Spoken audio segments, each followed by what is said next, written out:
Hello friends, आपके अपने channel Jaiswal virtual classes में एक बार फिर आपका बहुत बहुत स्वागत है।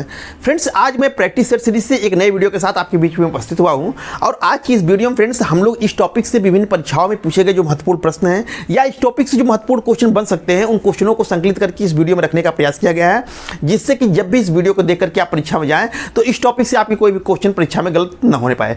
फ्रेंड्स, यदि आप हमारे चैनल पर पहली बार हैं और यदि अभी तक आपने हमारे चैनल को सब्सक्राइब और लाइक नहीं किया है तो कृपया हमारे चैनल जयसवाल वर्चुअल क्लासेज को सब्सक्राइब और लाइक करें। बेल आइकन का बटन दबा करके ऑल का बटन जरूर दबा दीजिएगा, जिससे हमारी आने वाली हर महत्वपूर्ण वीडियो की नोटिफिकेशन आप तक सबसे पहले पहुंचते रहे। और वीडियो अच्छा लगे फ्रेंड्स इसे अपने मित्रों को भी शेयर कीजिएगा।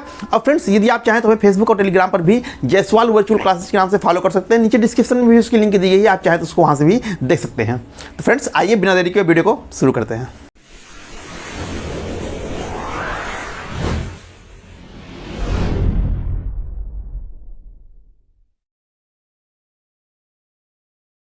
तो फ्रेंड्स, क्वेश्चन नंबर 1 है कि किसने उपयुक्ततावाद का संशोधित विचार प्रस्तुत किया? बेंथम ने, लॉक ने, मार्क्स ने या मिल ने? तो फ्रेंड्स देखिए, इसका उत्तर होगा डी, जॉन स्टुअर्ट मिल। उपयुक्ततावाद का प्रवर्तक बेंथम को माना जाता है। बेंथम ने विभिन्न प्रकार के सुखों में केवल मात्रा का अंतर माना है, गुण का नहीं। एक तरह से बेंथम का जो उपयुक्ततावाद है वो भौतिकता पर आधारित है, लेकिन इसकी जब आलोचना होने लगी तो जॉन स्टुअर्ट मिल ने इस उपयुक्ततावाद में संशोधन करके इसमें नैतिकता का समावेश किया और विभिन्न प्रकार के सुखों में मात्रा के साथ साथ गुणों के अंतर को भी स्वीकार किया। तो उपयुक्ततावाद का संशोधित विचार किसने प्रस्तुत किया? तो जॉन स्टुअर्ट मिल ने प्रस्तुत किया। तो क्वेश्चन नंबर 1 का डी, जॉन स्टुअर्ट मिल सही होगा। क्वेश्चन नंबर 2 है फ्रेंड्स कि निम्नलिखित में से कौन जे.एस. मिल की पुस्तक का शीर्षक है?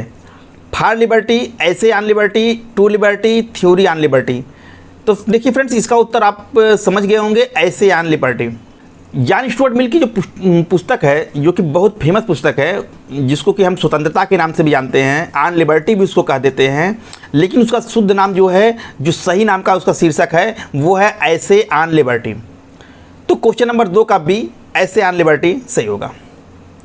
क्वेश्चन नंबर 3 है फ्रेंड्स कि वह विचारक जो भौतिक सुखों के साथ साथ नैतिक सुखों पर भी बल देता है? बेंथम, लॉक, मिल, ग्रीन? तो फ्रेंड्स इसका उत्तर हो जाएगा जॉन स्टुअर्ट मिल।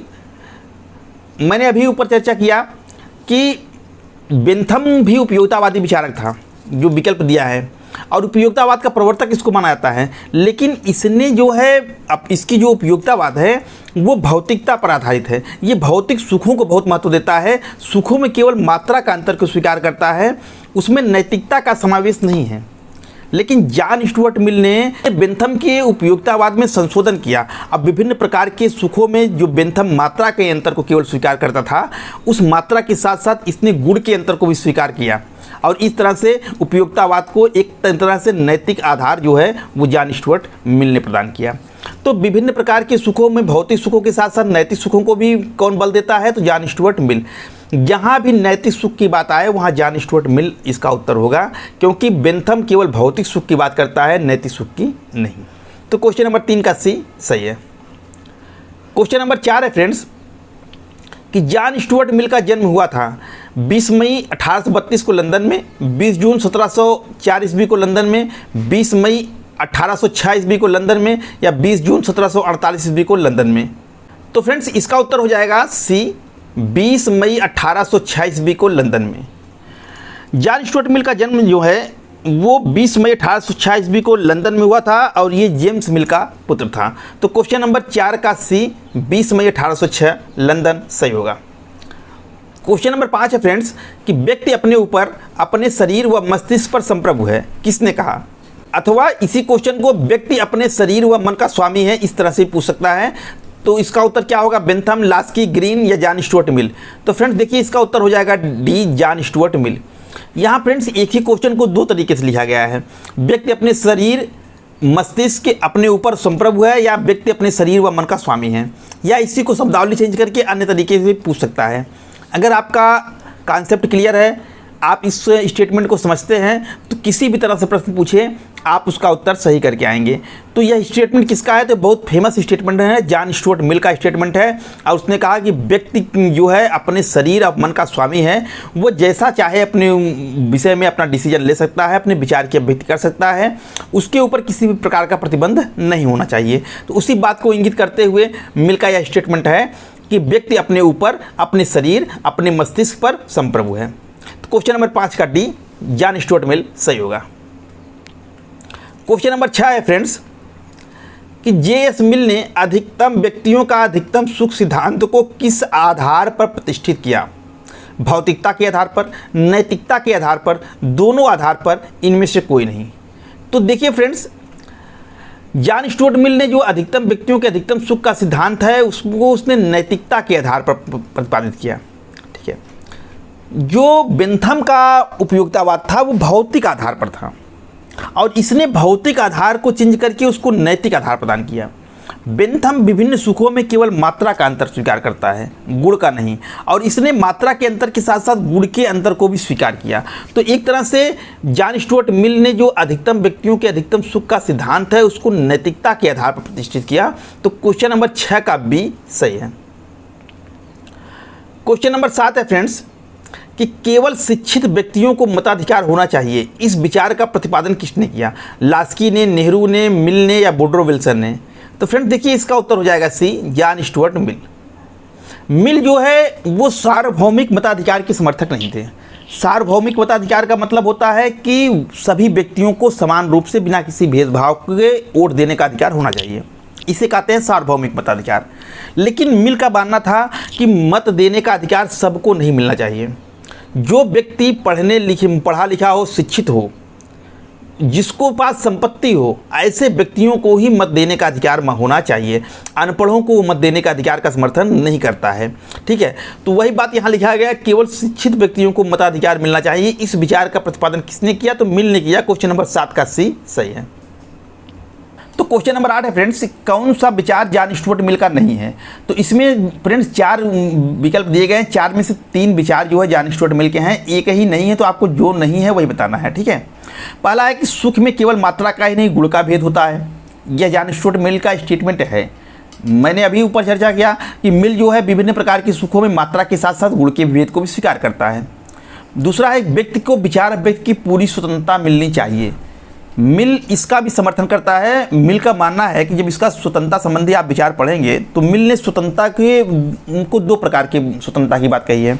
एक है विचार की स्वतंत्रता और दूसरा है कार्य की स्वतंत्रता। तो मिल कहता है कि विचार अभिव्यक्ति की स्वतंत्रता तो व्यक्ति को पूर्ण रूप से मिलनी चाहिए, इस पर किसी भी प्रकार का प्रतिबंध नहीं होना चाहिए। वह सनकी व्यक्तियों को भी विचार अभिव्यक्ति की स्वतंत्रता देता है और कहता है कि ईसा मसीह और सुकरात जो है वो अपने ज़माने में सनकी समझे जाते थे, लेकिन आज वो हमारे लिए पूज्य हैं। तो इस तरह से व्यक्ति को जो है विचार अभिव्यक्ति की पूरी स्वतंत्रता देने के पक्ष में मिल है। सब सुख समान है, अतः खेलने में उतना ही आनंद आता है जितना कि काव्य पाठ में। तो फ्रेंड्स देखिए यही जो है वो मिल का स्टेटमेंट नहीं है, यह जो है बेंथम का है। बेंथम मानता है कि पुष्पिन जो है उतना ही श्रेष्ठ है जितना कि काव्य पाठ। तो उसी बात को यहाँ लिखा गया है कि क्योंकि वो खेलने में जो आनंद आता है और काव्य पाठ में जो आनंद आता है, दोनों अगर बराबर है तो कहता है दोनों श्रेष्ठ हैं। तो उसी बात को यहाँ लिखा गया है कि सब सुख समान है, अतः खेलने में भी उतना ही आनंद आता है जितना कि काव्य पाठ में।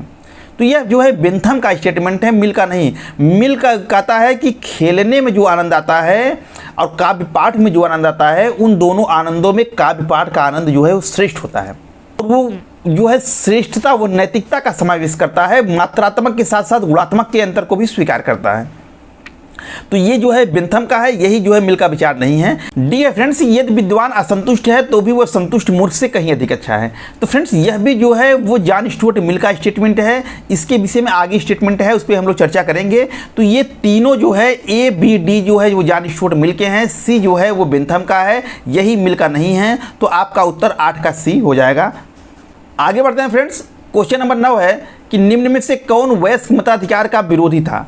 मार्क्स, गार्डनर, ग्रीन या मिल? तो फ्रेंड देखिए इसका उत्तर हो जाएगा डी, मिल। मिल जो है वयस्क मताधिकार का विरोधी था। वयस्क मताधिकार का मतलब होता है कि वयस्क व्यक्तियों को, चाहे वो किसी जाति धर्म संप्रदाय के हों, किसी भी लिंग के हों, उन समस्त व्यक्तियों को मत देने का अधिकार समान रूप से मिलना चाहिए।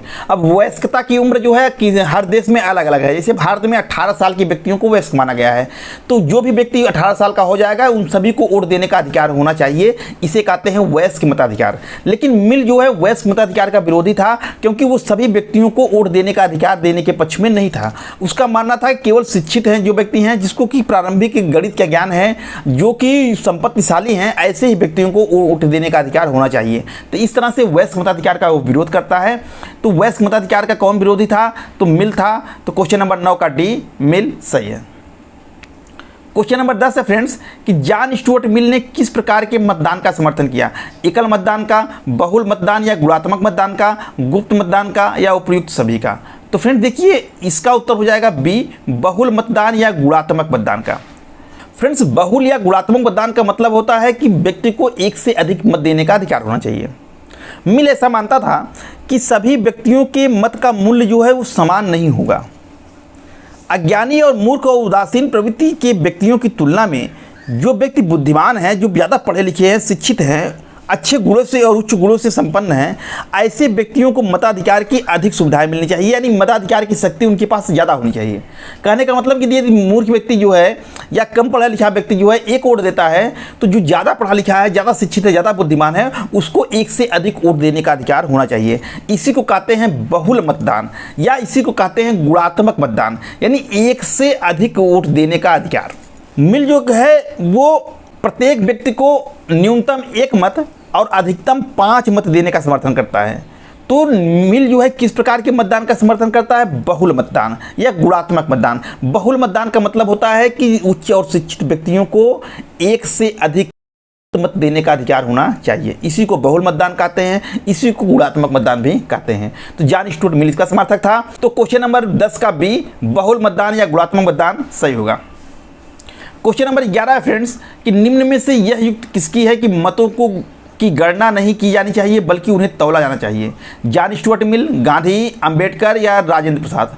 तो फ्रेंड्स देखिए, इसका उत्तर हो जाएगा ए, जॉन स्टुअर्ट मिल। अभी जो आपको बहुल मतदान या गुणात्मक मतदान आया, उसी के परिप्रेक्ष्य में यह स्टेटमेंट कहा गया है कि मतों की गणना नहीं की जानी चाहिए बल्कि उनको तौला जाना चाहिए।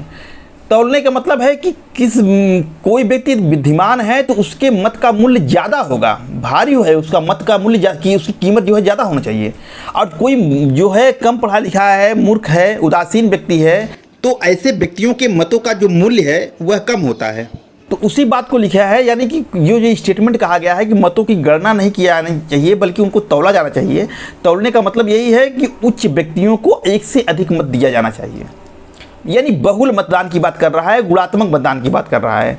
ठीक है, तो ये उसी के परिप्रेक्ष्य में यह स्टेटमेंट दिया गया है, जॉन स्टुअर्ट मिल का है कि मतों की गणना नहीं की जानी चाहिए बल्कि उनको तौला जाना चाहिए कि ये जो मत मिला है किस व्यक्ति का मत है, उदासीन मूर्ख का मत है कि उच्च और शिक्षित व्यक्ति का मत है। तो मत अगर शिक्षित का है तो भारी होगा, तो उसी को लिखा है मतों की गणना नहीं की जानी चाहिए बल्कि तौला जाना चाहिए। जॉन स्टुअर्ट मिल, क्वेश्चन नंबर 11 का ए सही है।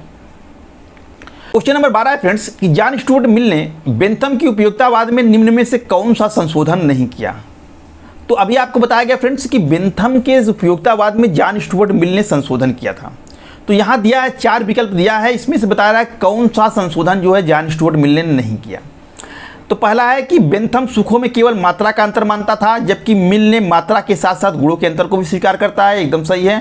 बेंथम जो है सुख में केवल मात्रा का अंतर मानता था, जबकि मिल जो है उसमें गुणों के अंतर को भी स्वीकार करता है। इसीलिए वह कहता है, उसका जो स्टेटमेंट है कि एक संतुष्ट सुअर की अपेक्षा एक असंतुष्ट मानव होना श्रेष्ठ है और एक संतुष्ट मूर्ख की अपेक्षा एक असंतुष्ट सुकरात होना श्रेष्ठ है। तो यह इसी बात को रंजित करता है, क्योंकि वो मात्रा के अंतर को नहीं बल्कि गुण के अंतर को स्वीकार करता है। तो ये सही है।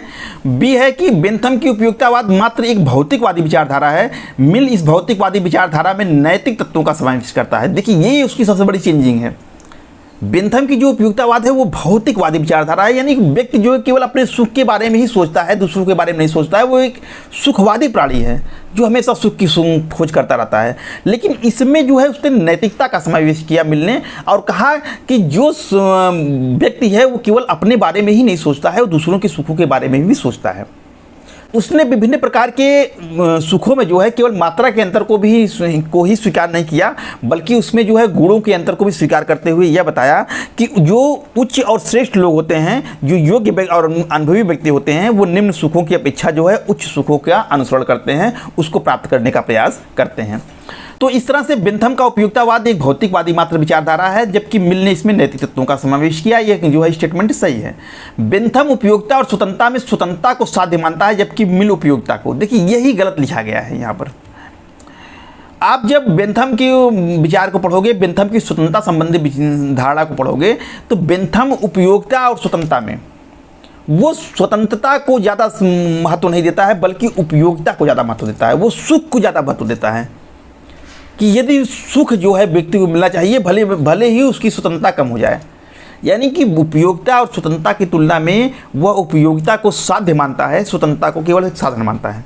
लेकिन मिल ने इसका उल्टा कर दिया। मिल ने जो है स्वतंत्रता को साध्य माना है और उपयोगिता को एक साधन माना। तो वो स्वतंत्रता और उपयोगिता की तुलना में स्वतंत्रता को मिल जो है ज़्यादा महत्व देता है। लेकिन यहाँ चीज़ को उल्टा लिखा गया है। बेंथम उपयोगिता और स्वतंत्रता में स्वतंत्रता को साध्य मानता है। बेंथम जो स्वतंत्रता को साध्य नहीं मानता है, बल्कि मिल जो है स्वतंत्रता को साध्य मानता है। ठीक है, यही मिल के बारे में गलत लिखा गया है फ्रेंड्स। मिल जो है उपयोगिता को जो है वो दूसरे पायदान पर रखता है, पहले पायदान पर स्वतंत्रता को रखता है। ठीक है। डी है, बेंथम ने सुख दुख में बाह्य स्रोत को स्वीकार किया, जबकि मिल ने बाह्य स्रोत के साथ साथ सुख दुख के आंतरिक स्रोत को भी बताया। फ्रेंड्स ये सही है।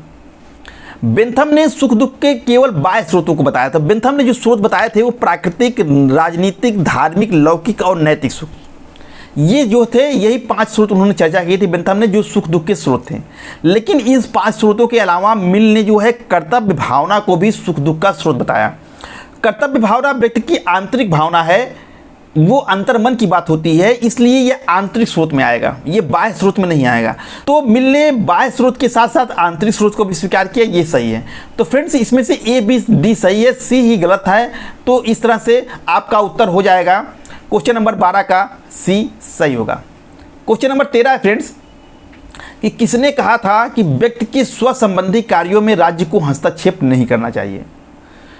अथवा इसी क्वेश्चन को दूसरे तरीके से पूछता है कि मानवीय क्रियाकलापों को आत्म संबंधी एवं अन्य संबंधी के रूप में किसने वर्गीकृत किया।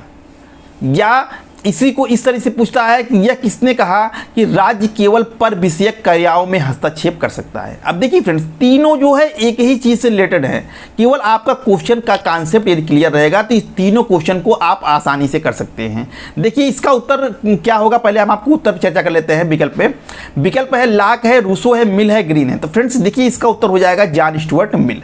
अब देखिए प्रश्न को, आप देखिए प्रश्न फ्रेंड्स 3 तरह से लिखा गया है। अगर बेस आपका क्लियर है, तीनों का उत्तर जो है आपको एक ही जगह मिल जाएगा। मिल जो अपनी स्वतंत्रता संबंधी विचार जो अपना प्रस्तुत करता है, तो उसने 2 प्रकार की स्वतंत्रता की चर्चा करता है, एक विचार स्वतंत्रता और दूसरा है कार्य की स्वतंत्रता। विचार की अभिव्यक्ति की स्वतंत्रता जो है वो प्रत्येक व्यक्ति को समान रूप से देने का पक्षधर है। इसमें वो किसी प्रकार की कटौती को स्वीकार नहीं करता है। अब बचा कार्य की स्वतंत्रता। कार्य की स्वतंत्रता को भी मिल जो है 2 प्रकार के 2 भागों में बांटता है। एक है कि स्व विषयक कार्य और दूसरा है पर विषयक कार्य। स्व विषयक कार्य का मतलब होता है फ्रेंड्स कि ऐसे कार्य जिसका प्रभाव जो है व्यक्ति के अपने ऊपर पड़े, यानी जिसका प्रभाव समाज के ऊपर न पड़े, उसको कहता है कि वह स्व विषय कार्य है। यानी ऐसा कार्य जिसका संबंध व्यक्ति के व्यक्तिगत जीवन से होता है, जैसे खाना, सोना, पहनना, उसके आचार विचार आदि, ये सब जो है वो स्व विषय कार्य में आ जाते हैं। और पर विषय कार्य के अंतर्गत वे कार्य आते हैं जिसका प्रभाव समाज के अन्य व्यक्तियों के ऊपर पड़ता है। तो मिल कहता है कि स्व विषय कार्य जिसका संबंध व्यक्ति के व्यक्तिगत जीवन से है, कि उसे क्या खाना है, क्या पहनना है, क्या करना है, तो उस पर राज्य का किसी भी प्रकार का हस्तक्षेप नहीं होना चाहिए। यानी स्व विषय कार्य में वो राज्य को हस्तक्षेप करने का समर्थन नहीं करता है। अब पर विषय कार्य जिसका प्रभाव समाज के अन्य व्यक्तियों के ऊपर पड़ता है, इसी चीज़ पर कि व्यक्ति के कार्य का प्रभाव समाज के अन्य व्यक्तियों के ऊपर पड़ता है, यदि उसके कार्य से किसी की स्वतंत्रता को को का हनन होता है तो ऐसे कार्यों पर व्यक्ति के प्रतिबंध लगाया जा सकता है। यानी कि व्यक्ति के कार्यों को वह दो भागों में बांटता है, स्वविषयक और परविषयक। स्वविषयक कार्य में जिसका संबंध व्यक्ति के व्यक्तिगत जीवन से है, इस पर वह राज्य के नियंत्रण को स्वीकार नहीं करता है, यानी इस क्षेत्र में राज्य हस्तक्षेप नहीं करना चाहिए। पर विषयक कार्य पर ही राज्य को हस्तक्षेप करने का अधिकार वह देता है। तो अब देखिए, इसको आप समझ गए, तो अब आइए आप क्वेश्चन पे। व्यक्ति के स्व संबंधी कार्यों में राज्य के हस्तक्षेप नहीं करना चाहिए। अब देखिए, मैंने कहा ना आपकी स्व संबंधी कार्य में राज्य को हस्तक्षेप नहीं करना है, तो वो स्टेटमेंट इस तरह से पूछ लिया है, ये भी मिल का है। मानवीय क्रियाकलापों को आत्म संबंधी एवं अन्य संबंधी रूप में किसने स्वीकार किया। अब देखिए, इसी को कई तरीके से पूछता है, स्व विषयक, पर विषयक, आत्म संबंधी, अन्य संबंधी। आत्म मतलब स्व विषयक अपने विषय में, अन्य संबंधी मतलब दूसरों के संबंध में। ये पर्यायवाची शब्दों का प्रयोग किया है। तो आत्म संबंधी एवं अन्य संबंधी के रूप में किसने वर्गीकृत किया, तो मिल ने किया। उसने जो है कार्य को दो रूप में बताया, स्व विषयक और पर विषयक। उसी स्व विषयक को आत्म संबंधी लिख दिया है और पर विषयक को अन्य संबंधी के रूप में लिख दिया है।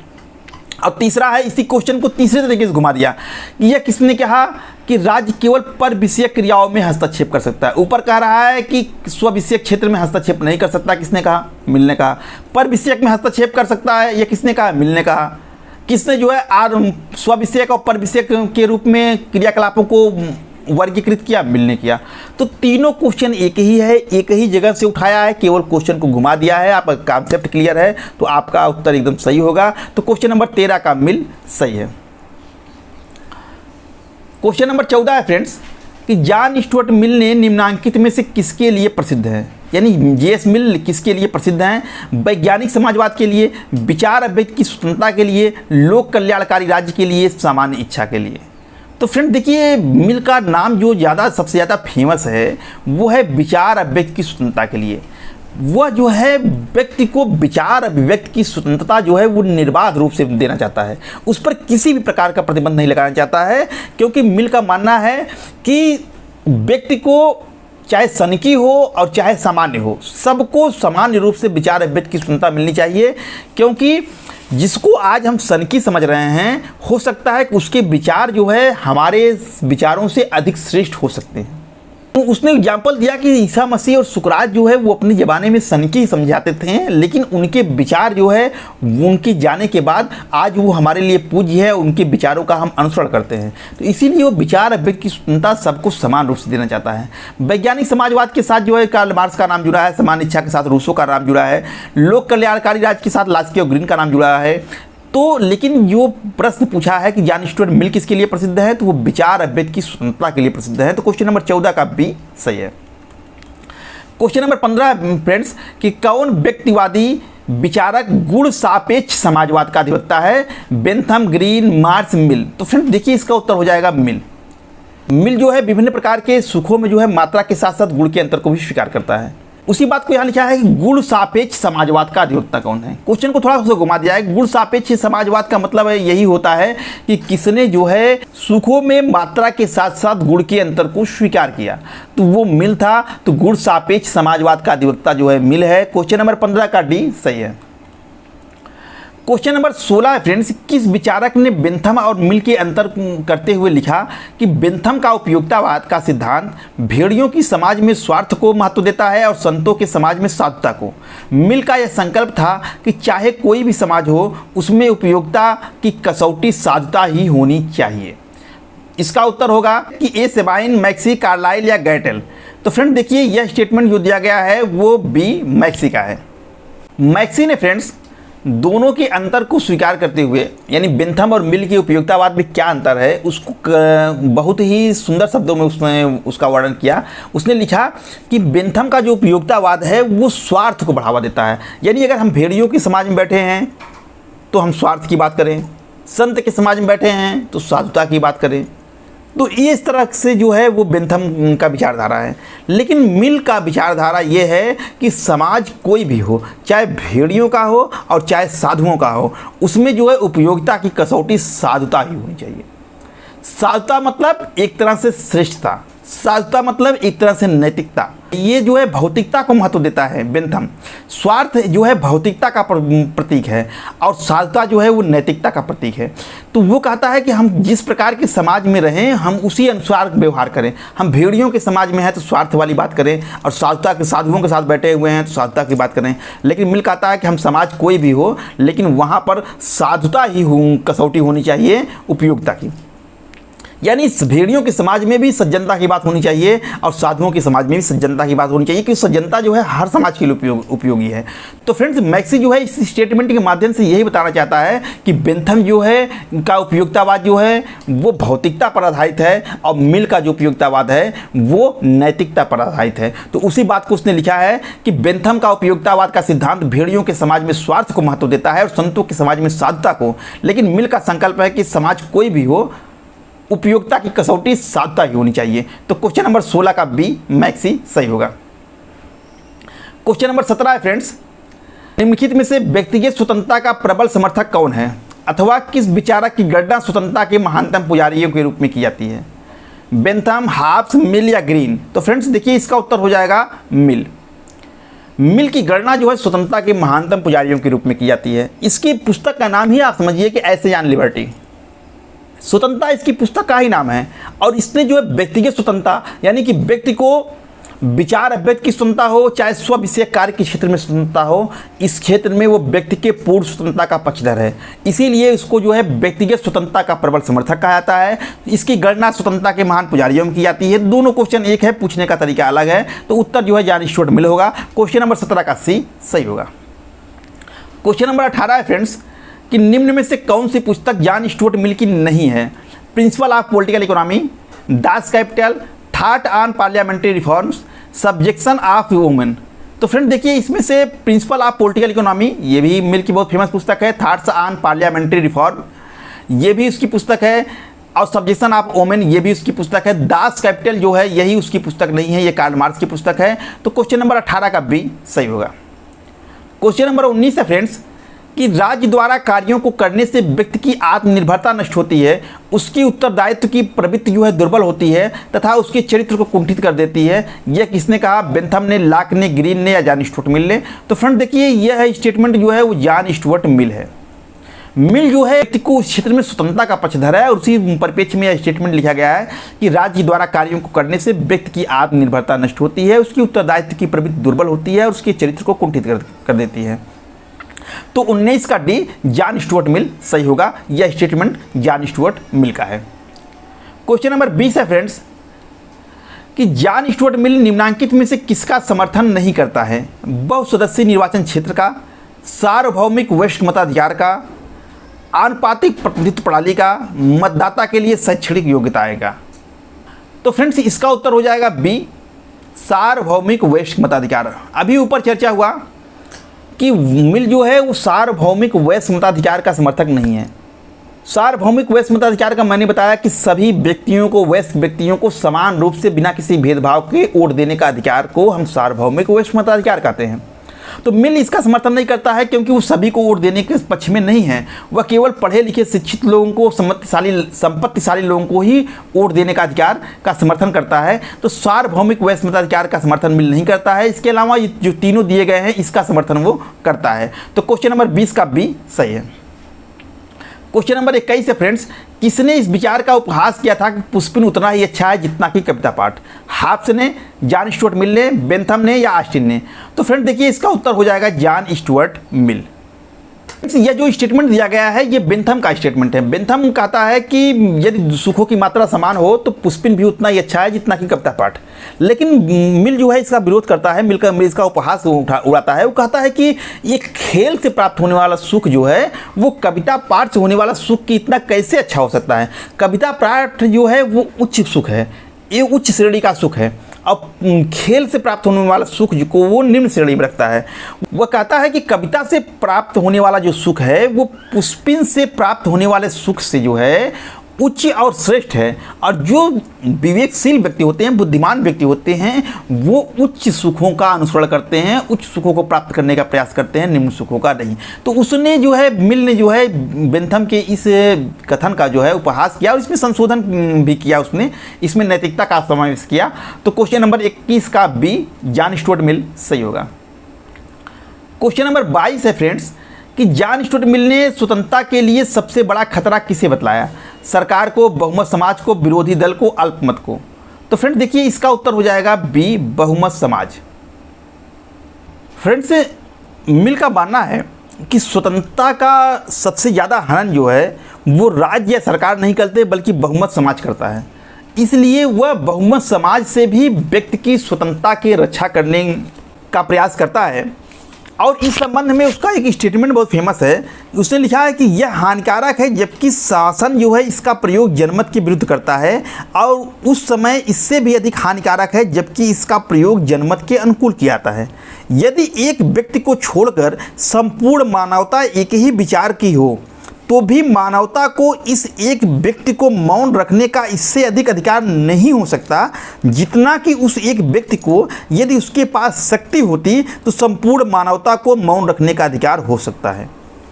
यानी वो क्या कह रहा है इस स्टेटमेंट के माध्यम से? वो ये कह रहा है कि बहुमत समाज को भी एक व्यक्ति की अगर उसके समाज के विरोध में है तब भी उसको बोलने के अधिकार को, उसको मौन रखने का अधिकार नहीं है।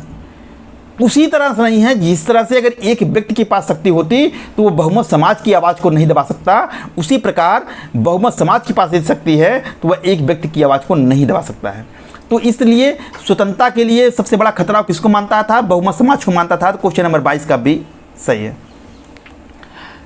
क्वेश्चन नंबर 23 है फ्रेंड्स कि निम्न में से किसने कहा कि एक संतुष्ट सूअर की अपेक्षा एक असंतुष्ट मानव होना अधिक श्रेष्ठ है? एक संतुष्ट मूर्ख की अपेक्षा एक असंतुष्ट सुकरात होना अधिक श्रेष्ठ है। अब देखिए, इसी को दूसरे तरीके से लिखा गया है, एक संतुष्ट सूअर होने की अपेक्षा एक असंतुष्ट मानव होना अधिक अच्छा है। यह वक्तव्य किसका है? या इसी को तीसरे तरीके से लिखा गया है, असंतुष्ट सुकरात संतुष्ट मूर्ख से अच्छा है। यह कथन किसका है? तो देखिए फ्रेंड्स, इसमें दिया है विकल्प टी.एच. ग्रीन, बेंथम, मिल या लास्की। तो फ्रेंड्स देखिए, आप समझ गए होंगे, इसका उत्तर होगा जॉन स्टुअर्ट मिल।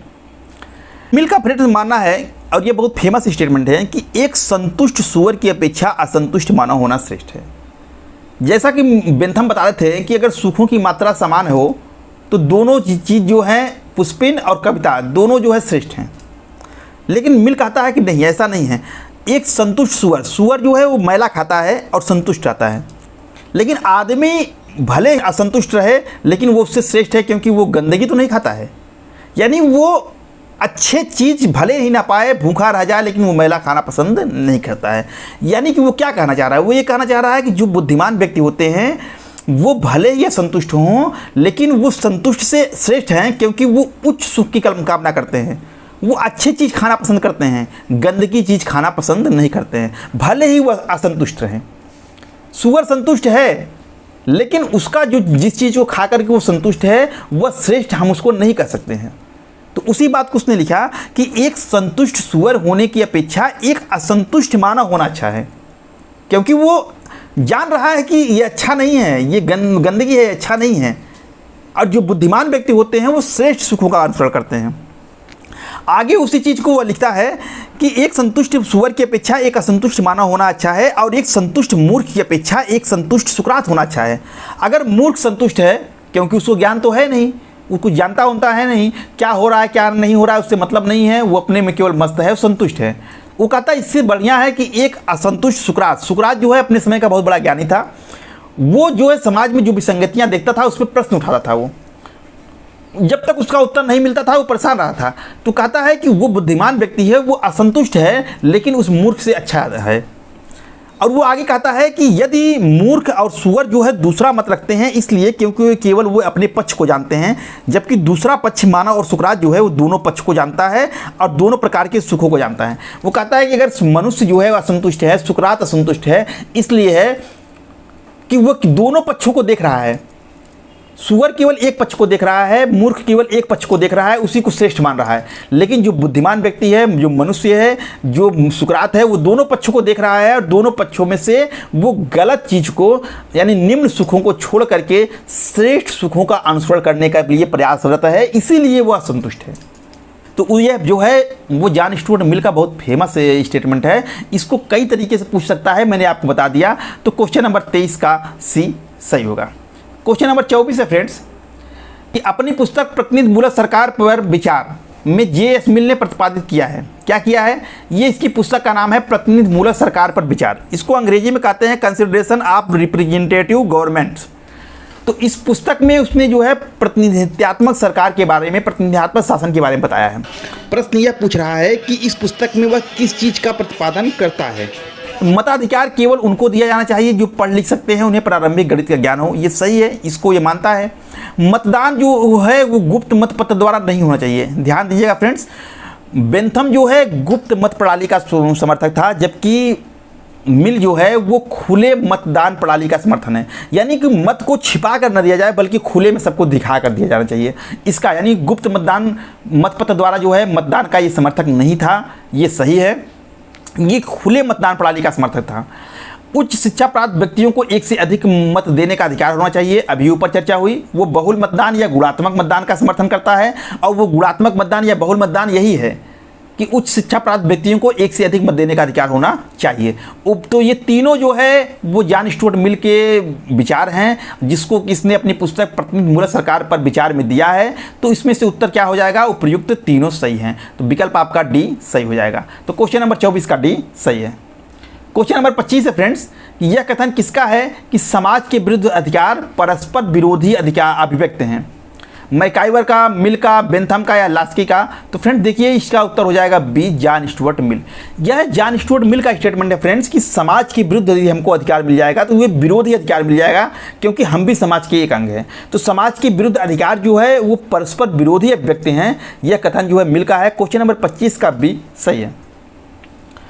क्वेश्चन नंबर 26 है फ्रेंड्स कि मिल के बारे में किसने कहा कि जब मिल बोलते थे तो मुझे सदैव ऐसा लगता था कि मैं किसी संत की वाणी सुन रहा हूँ। ए स्टालिन, बी ग्लैडस्टोन, सी क्लेमेंट एटली या डी चर्चिल?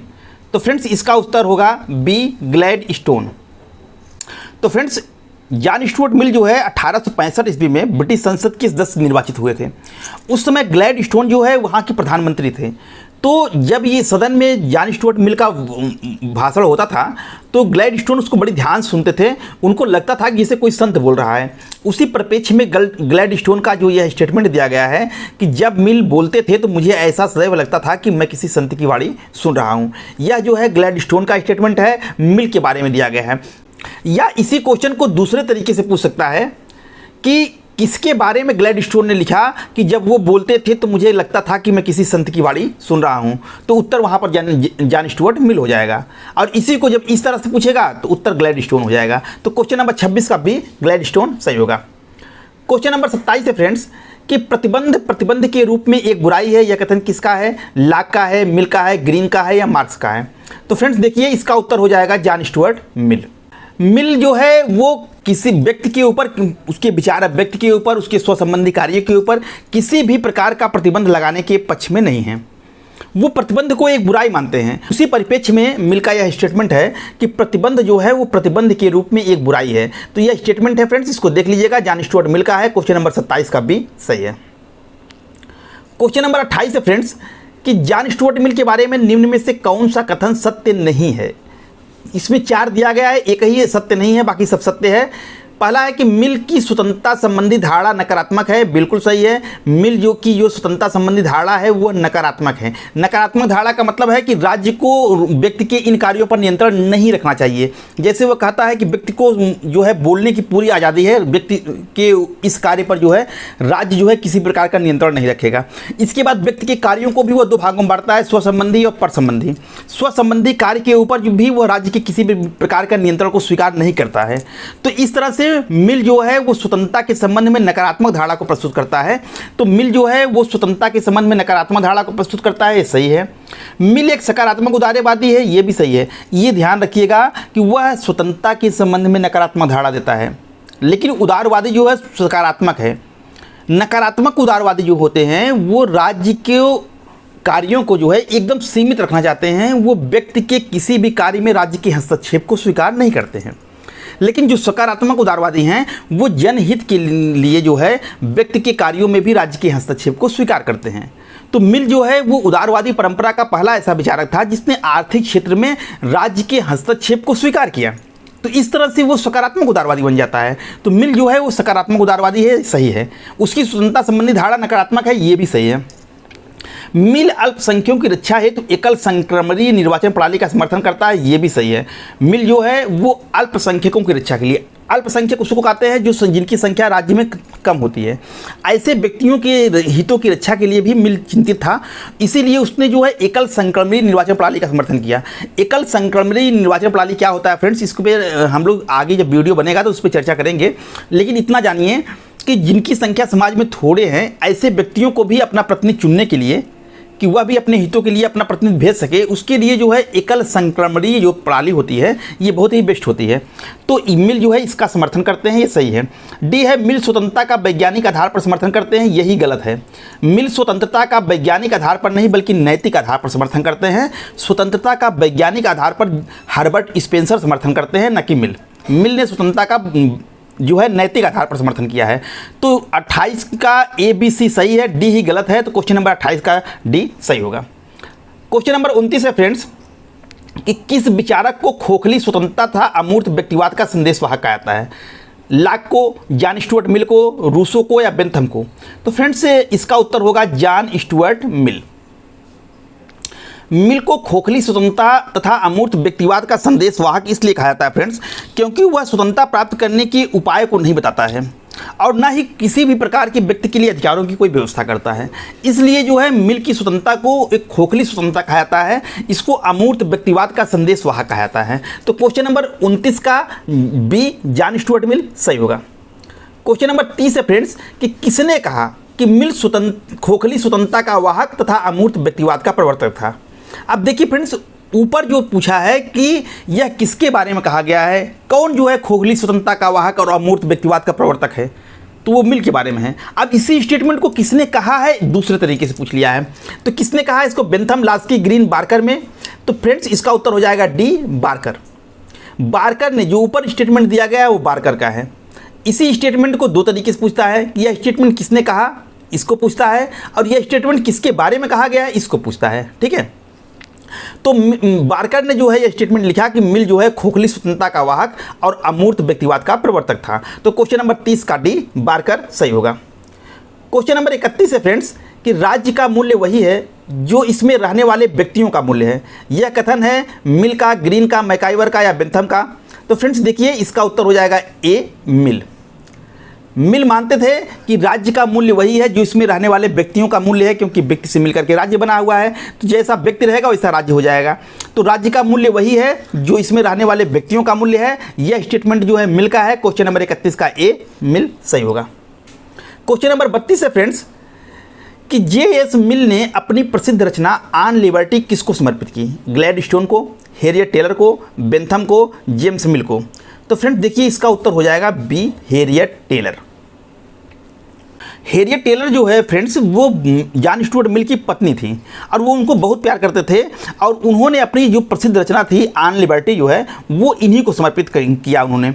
और इसके बारे में उन्होंने लिखा कि मेरे लेखों में जो सर्वोत्तम है उसकी वह प्रेरक है तथा आंशिक रूप से लेख्या भी, जो कि मेरी मित्र और पत्नी है, जिसकी सत्य और सदाचारता की उत्कृष्ट भावना मेरी सबसे प्रबल भावना रही है और जिसकी प्रशंसा मेरा सबसे बड़ा पुरस्कार रहा है।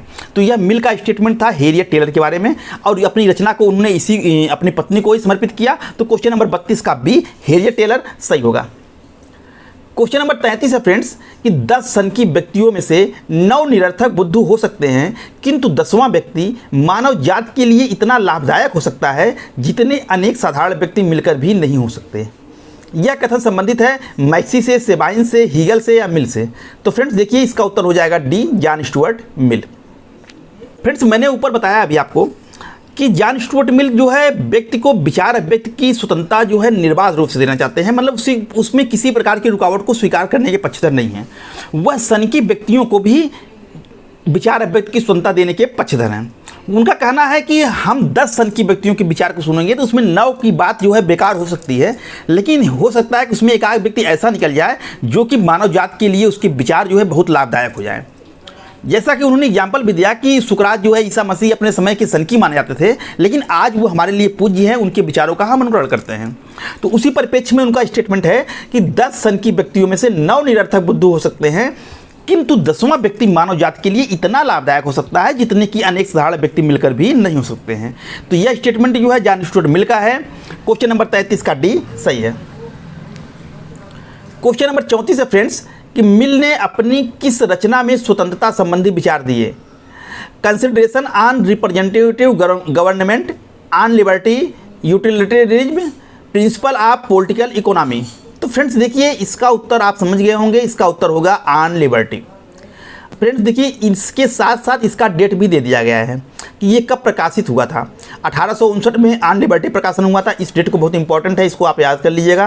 कंसिडरेशन ऑन रिप्रेजेंटेटिव गवर्नमेंट, जिसमें उसने प्रतिनिधात्मक शासन के बारे में बताया था, वो 1861 में प्रकाशित हुआ था। ठीक है, तो ये 2 पुस्तक का डेट जो है आप इंपॉर्टेंट है, बड़ा महत्वपूर्ण है, इसको आप पढ़ लीजिएगा अच्छे से, और हो सके तो सबका याद कर लीजिएगा, ये ज़्यादा बेटर रहेगा आपके लिए। लेकिन अगर सबका याद ना हो सके 2 का तो जरूर याद कर लीजिएगा। ठीक है, तो ऑन लिबर्टी नाम से ही आप पकड़ लेंगे, इसमें उन्हें स्वतंत्रता संबंधी विचार दिया। रिप्रेजेंटेटिव गवर्नमेंट आप देखेंगे ये प्रतिनिधित्वात्मक शासन, इसका हिंदी होता है, तो इसमें उसने प्रतिनिधि शासन के बारे में अपना विचार दिया। तो क्वेश्चन नंबर 34 का बी सही है। क्वेश्चन नंबर 35 है फ्रेंड्स कि निम्न में से कौन सा विचारक महिला मताधिकार का प्रबल समर्थक था? जॉन स्टुअर्ट मिल, अरस्तू, हीगल, मैकाले। तो फ्रेंड्स देखिए इसका उत्तर हो जाएगा John Stuart Mill. John Stuart Mill जो है वो महिला मताधिकार के बहुत प्रबल समर्थक थे। महिलाओं के साथ जो भेदभाव होता था कि महिलाओं को ये माना जाता था, बहुत से देशों में उनको मताधिकार देने की इजाज़त नहीं थी, और कहा जाता था कि महिलाएं जो है बौद्धिक दृष्टि से कमज़ोर होती हैं, उनके अंदर जो है राजनीति को समझने की क्षमता नहीं होती है। तो मिल इसका विरोध करता है। वो कहता है कि महिलाएं जो है अगर पिछड़ी हैं तो इसका कारण ये नहीं है कि उनके पास बौद्धिक क्षमता नहीं है, इसका कारण ये है कि उनको अवसर नहीं मिला है, वो इससे वंचित रही हैं, इसीलिए वो महिला मताधिकार का बहुत प्रबल समर्थन करता है। तो क्वेश्चन नंबर 35 का जॉन स्टुअर्ट मिल सही होगा। इसको छोड़ करके जो तीनों दिए गए हैं अरस्तू, हीगल, मैकाले, ये महिला मताधिकार के विरोधी थे। ठीक है, तो केवल समर्थक में जो नाम दिया गया है उसमें जॉन स्टुअर्ट मिल का है, तो क्वेश्चन नंबर 35 का ए सही है। क्वेश्चन नंबर 36 है फ्रेंड्स कि मिल की आलोचना करते हुए किसने लिखा कि मिल का व्यक्तिवाद अनालोचित व्यक्तिवाद है जो अनालोचित समूहवाद की ओर झुकाव की प्रवृत्ति रखता है? मैक्सी ने, बोसांके ने, वेपर ने या मार्क्स ने? तो फ्रेंड्स देखिए इसका उत्तर हो जाएगा बी, बोसांके। यह फ्रेंड्स मिल की आलोचना में बोसांके का स्टेटमेंट है कि वो कहता है कि मिल का जो व्यक्तिवाद है वह अनालोचित व्यक्तिवाद है जो कि अनालोचित समूहवाद की ओर झुकाव की प्रवृत्ति रखता है। तो ये स्टेटमेंट है, इसको आप अच्छे से देख लीजिएगा, बोसांके का है। तो क्वेश्चन नंबर 36 का बी, बोसांके सही होगा। क्वेश्चन नंबर 37 है फ्रेंड्स कि वह कौन सा विचारक है जो सार्वभौमिक मताधिकार का विरोध करते हुए यह कहता है कि सार्वभौमिक मताधिकार से पहले सार्वभौमिक शिक्षा आवश्यक है? ए Bentham, be green, C lock या डी जॉन स्टुअर्ट मिल? तो फ्रेंड्स देखिए इसका उत्तर हो जाएगा जॉन स्टुअर्ट मिल। मैंने अभी आपको ऊपर चर्चा किया कि जॉन स्टुअर्ट मिल जो है सार्वभौमिक वयस्क मताधिकार के विरोधी हैं। सार्वभौमिक वयस्क मताधिकार का मतलब कि जो भी व्यक्ति वयस्क है उन सभी व्यक्तियों को बिना किसी भेदभाव के वोट देने का अधिकार होना चाहिए। मिल इसका समर्थन नहीं करते। वे कहते हैं कि जो व्यक्ति शिक्षित नहीं है, जिसको प्रारंभिक गणित का ज्ञान नहीं है, ऐसे व्यक्तियों को मताधिकार नहीं मिलना चाहिए। इसीलिए वो कहते हैं कि सार्वभौमिक मताधिकार होने से पहले सार्वभौमिक शिक्षा होना आवश्यक है, यानी सबको मताधिकार मिले इसके पहले सबको शिक्षित कीजिए। तो यह स्टेटमेंट जो है किसका है? जॉन स्टुअर्ट मिल का है। क्वेश्चन नंबर 37 का डी सही है। क्वेश्चन नंबर 38 है फ्रेंड्स कि किस विचारक ने मिल को अनिच्छुक लोकतंत्रवादी कहा? वेपर ने, सेबाइन ने, बार्कर ने या मैक्सी ने? तो फ्रेंड्स देखिए इसका उत्तर हो जाएगा ए, वेपर। फ्रेंड्स वेपर ने मिल की आलोचना करते हुए उसने लिखा कि जैसा कि मिल कहते थे कि वो लोकतंत्र का समर्थन करते हैं, प्रतिनिधित्वात्मक लोकतंत्र की शासन प्रणाली को अच्छा मानते हैं, लेकिन वेपर कहता है कि वो अनिच्छुक लोकतंत्रवादी है, यानी वो लोकतंत्र तो कहते हैं कि मैं लोकतंत्र का समर्थन करता हूँ, लेकिन उनकी कोई इच्छा इसमें दिखाई नहीं देती है। तो उसके कारण बताते हुए वेपर लिखते हैं कि पहली बात तो इसलिए वो अनिच्छुक लोकतंत्रवादी हैं कि उन्होंने सभी व्यक्तियों को समान रूप से वोट देने का अधिकार नहीं दिया, जबकि लोकतंत्र में सभी को समान अधिकार मिले होते हैं। और दूसरा, वो स्वयं स्वीकार करते हैं कि लोकतांत्रिक जो शासन प्रणाली है वो दुनिया के सभी समाजों के लिए उपयुक्त नहीं है, ऐसा मिल स्वयं मांगते हैं। तो इसी परिप्रेक्ष्य में वेपर ने कहा कि मिल जो है वो अनिच्छुक लोकतंत्रवादी हैं। तो क्वेश्चन नंबर 38 का ए वेपर सही होगा। क्वेश्चन नंबर 39 से फ्रेंड्स, कि निश्चय ही व्यक्ति की स्वतंत्रता आवश्यक है किंतु दूसरों की स्वतंत्रता का बलिदान करके नहीं। यह कथन किस विचारक का है? बेंथम का है, मार्क्स का है, मिल का है या ग्रीन का है? तो फ्रेंड्स देखिए, इसका उत्तर हो जाएगा सी, जॉन स्टुअर्ट मिल। मिल ने फ्रेंड्स व्यक्ति के कार्यों को दो भागों में बांटा, पर विषयक कार्य और स्व विषयक कार्य। स्व विषयक कार्य के अंतर्गत ऐसे कार्य आते हैं जो इसका संबंध व्यक्ति के अपने व्यक्तित्व से, विकास से होता है। वो कहता है कि व्यक्ति यदि अपने घर में जुआ खेलता है, शराब पीता है, या वो अपना कोई भी कार्य करता है जिसका प्रभाव समाज के अन्य व्यक्तियों पर नहीं पड़ता है, तो ऐसे कार्यों पर राज्य को प्रतिबंध नहीं लगाना चाहिए। यानी कि स्व विषयक क्षेत्र में वो राज्य के प्रतिबंध को स्वीकार नहीं करता है। लेकिन पर विषयक कार्य वे कार्य होते हैं जिसमें कि व्यक्ति के कार्यों का प्रभाव समाज के अन्य व्यक्तियों के ऊपर पड़ता है। तो ऐसे कार्य, जो व्यक्ति के ऐसे कार्य जो कि दूसरे की स्वतंत्रता का हनन करें, उस पर जो है मिल प्रतिबंध लगाने के पक्षधर है। इसकी परिप्रेक्ष्य में उसका स्टेटमेंट दिया गया है कि निश्चय ही व्यक्ति की स्वतंत्रता आवश्यक है किंतु वह दूसरों की स्वतंत्रता का बलिदान करके नहीं। आपको स्वतंत्रता मिलनी चाहिए, लेकिन इसका मतलब ये नहीं कि आप दूसरे की स्वतंत्रता को छीन लेंगे। अगर आपकी स्वतंत्रता वहीं सीमित हो जाएगी जहां आप दूसरे की स्वतंत्रता का हनन करते हैं। तो उसी परिप्रेक्ष्य में यह मिल का स्टेटमेंट है कि निश्चय ही व्यक्ति की स्वतंत्रता आवश्यक है किंतु दूसरों की स्वतंत्रता का बलिदान करके नहीं। यह जो है मिल का स्टेटमेंट है। 39 का सी सही है। क्वेश्चन नंबर 40 है फ्रेंड्स, मिल ने व्यक्ति के किस प्रकार के कार्यों में राज्य द्वारा हस्तक्षेप की बात कही? स्व विषयक कार्य, पर विषयक कार्य, दोनों में, या इनमें से किसी में भी नहीं? तो फ्रेंड्स देखिए, इस पर चर्चा हो गई है। इसका उत्तर हो जाएगा पर विषयक कार्य। स्व विषयक कार्य में वो राज्य के हस्तक्षेप को स्वीकार नहीं करते हैं, केवल पर विषयक कार्य में के क्षेत्र में ही वो राज्य के हस्तक्षेप को स्वीकार करने की बात कहते हैं। तो क्वेश्चन नंबर 40 का बी सही है। क्वेश्चन नंबर 41 है फ्रेंड्स, कि निम्न में से कौन सा कथन जॉन स्टुअर्ट मिल के बारे में असत्य है? मिल को अंतिम उपयोगितावादी और प्रथम व्यक्तिवादी कहा जाता है। जॉन स्टुअर्ट मिल की मृत्यु 1826 में हुई थी। मिल ने द्विसदनीय संसद का समर्थन किया। मिल ने एक व्यक्ति एक मत तथा बहुमत के शासन की संकल्पना को झूठा लोकतंत्र कहा। तो फ्रेंड्स देखिए, इसका उत्तर हो जाएगा बी, जॉन स्टुअर्ट मिल की मृत्यु जो है 1826 में हुई, यही गलत है। जॉन स्टुअर्ट मिल का जन्म 1826 में हुआ था, न कि मृत्यु। जॉन स्टुअर्ट मिल की मृत्यु 1873 ईस्वी में हुई थी, जबकि यहाँ 1806 लिखा गया है, यही गलत है। इसी को छोड़ करके बाकी ए सी डी जो है वो सही है। मिल को अंतिम उपयोगितावादी और प्रथम व्यक्तिवादी कहा जाता है, ये भी सही है फ्रेंड्स, क्योंकि उपयोगितावाद का प्रवर्तक जो है वो बेंथम को माना जाता है, और जिसने जिस रूप में उपयोगितावाद को हमारे सामने रखा, मिल ने उसको संशोधन करके उसके स्वरूप को ही बिगाड़ दिया। इसीलिए कहा जाता है कि मिल अंतिम उपयोगितावादी है। ये इसको प्रथम व्यक्तिवादी इसलिए कहा जाता है कि इसके पहले जो व्यक्तिवादी थे, उन्होंने जो व्यक्तिवाद का जिस आधार पर समर्थन किया, उसमें जो है इसने नैतिकता का समावेश कर दिया। इसने जो है नैतिक आधार पर व्यक्तिवाद का समर्थन किया, इसलिए इसको प्रथम व्यक्तिवादी भी हम कह सकते हैं। ठीक है, तो मिल को अंतिम उपयोगितावादी और प्रथम व्यक्तिवादी कहा जाता है, ये सही है। मिल ने द्विसदनीय संसद का समर्थन किया, यह भी सही है। बेंथम जो है वो लॉर्ड सभा का समर्थन नहीं करता है, वो द्विसदनात्मक व्यवस्थापिका का समर्थन नहीं करता है, लेकिन जॉन स्टुअर्ट मिल ने द्विसदनात्मक व्यवस्थापिका का समर्थन किया। ये कॉमन सभा को भी महत्वपूर्ण मानते हैं और लॉर्ड सभा को भी महत्वपूर्ण मानते हैं, तो ये सही है। मिल ने एक व्यक्ति एक मत और बहुमत के शासन की संकल्पना को झूठा लोकतंत्र कहा, तो यह भी सही है। मिल जो है एक व्यक्ति एक मत का समर्थन नहीं करते हैं, जैसा कि बेंथम समर्थन करते थे, ये बहुल मतदान का समर्थन करते हैं। तो यह भी मिल का जो है स्टेटमेंट जो है वो सही है। यानी मिल के बारे में ए सी डी सही है, बी ही गलत है। तो क्वेश्चन नंबर 41 का बी सही हो जाएगा। तो फ्रेंड्स इसी के साथ यह वीडियो यहीं पर समाप्त होता है। मुझे उम्मीद है कि यह वीडियो आपको अच्छी लगी होगी। फ्रेंड्स यदि आप चाहते हैं कि इसी तरह से प्रैक्टिस सेट सीरीज की वीडियो आते रहे और आपकी तैयारी को बेहतर से बेहतर बनाते रहें, तो कमेंट करके जरूर बताइएगा वीडियो आपको कैसी लगी। वीडियो को लाइक कीजिएगा, शेयर कीजिएगा, अपने मित्रों को अधिक से अधिक इस चैनल के बारे में बताइएगा। तो मिलते हैं आपसे एक नए प्रैक्टिस सेट सीरीज के वीडियो में, तब तक के लिए आपका दिन शुभ हो। धन्यवाद।